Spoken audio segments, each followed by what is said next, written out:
Hi Ben, Hi. I would like you to tell me something about the work in Amani Kibera. Amani Kibera began in the year 2007 during the most tense political campaigns in Kenya. It was like presidential campaigns.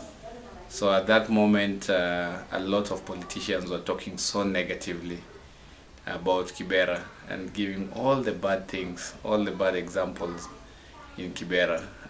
It happened that the presidential candidate, one of the main presidential candidates, was also the political representative of Kibera. So we felt like this was a government that was mocking its people. Because the fault of Kibera is not the people who live in Kibera. It's not all their fault, but it is the fault of the government that is relaxed in terms of like trying to upgrade the living standards here. So at that moment, there was like a lot of tension in Kibera, and we decided to organize a lot of young people, young leaders like me, to do peace campaigns in the whole of Kibera. So we walked around, we did collect about 10,000 signatures of peace ambassadors. Okay. From people in Kibera, people who will say no to tribalism, people who will say no to being incited, people who will say no to being divided in any way. So later on in 2007, towards the end, just after the election, Kenya went into chaos because of the disputed presidential elections. So there was a lot of fighting, a lot of killings, a lot of destruction of property. And Kibera was one of these places that had a lot of destruction, people losing their property, people losing their lives.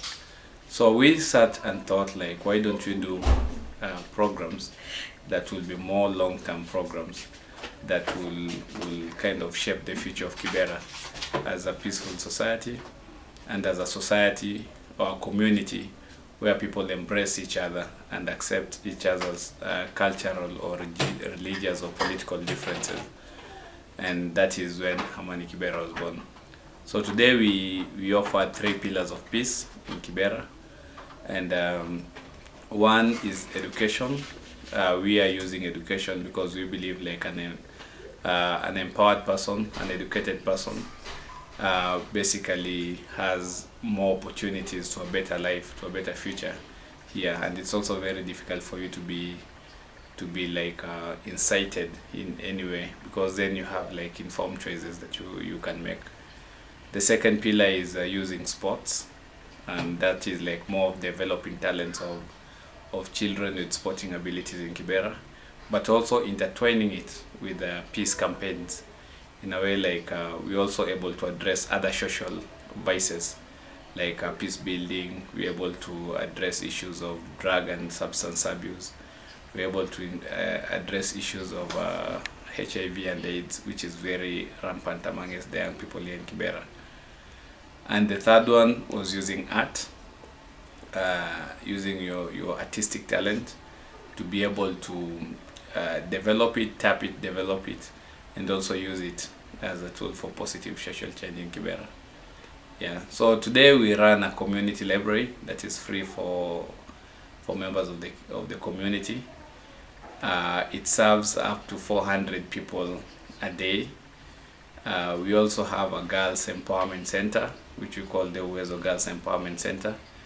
This is a place where we train young single mothers and young girls who dropped out of school due to early pregnancies or due to like teenage pregnancies or lack of school fees. So those that we are willing to go back to school, we take them back to school. And those that are not willing to go back to school, we train them on fashion and design skills. And we also run the largest youth league in Kibera now, with 54 teams from the ages of 8 years until 17 years. Okay. What kind of activities do you do in the library? In the library, we do quite a lot of activities apart from the general reading, where you can come. We have computers with internet, so we also teach young people on how to use computers, basic knowledge on computers. Every school holidays we have kids workshops, which every holiday we do different activities. They are trained on career guidance, they're trained on painting, they're trained on coloring, they're trained just being creative to replace them, to kind of occupy their minds with creative activities. Yearly we also do we participate in worldwide activities. Like this year was our first time to participate in the night with Andersen. Andersen is a famous Danish writer for fairy tales. These are books that are mainly used by the children. And on the second, or around the second, the first Friday of April, around the world, we commemorate the night with Andersen, where we try to invite children around the world into libraries and try to instill a culture of reading, try to increase their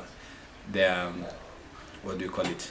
Try to increase their urge to like more books and to associate with books. Yeah. Okay. How do you work in sustainability in the nature?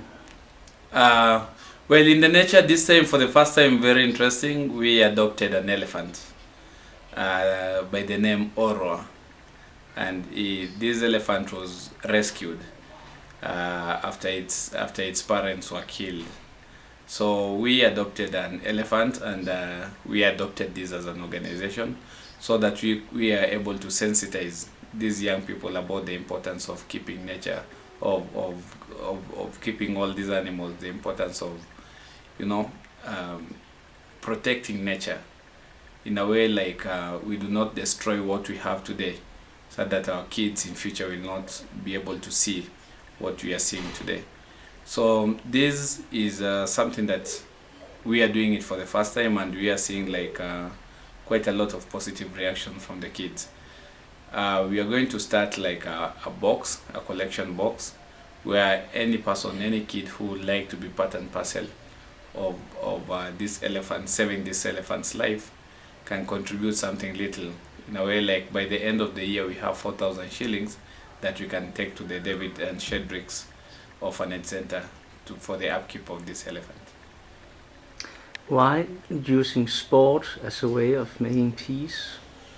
One, sports is something that is appealing to many young people, especially soccer. It's a crowd puller. Many young people love playing soccer. If you're not a footballer, for example, then you are a friend to somebody who plays football, or you are a fan of football. So it's something that connects you. And then sports is also something that plays around with your moods. If you're winning, you're so high. If you're losing, you're a bit low.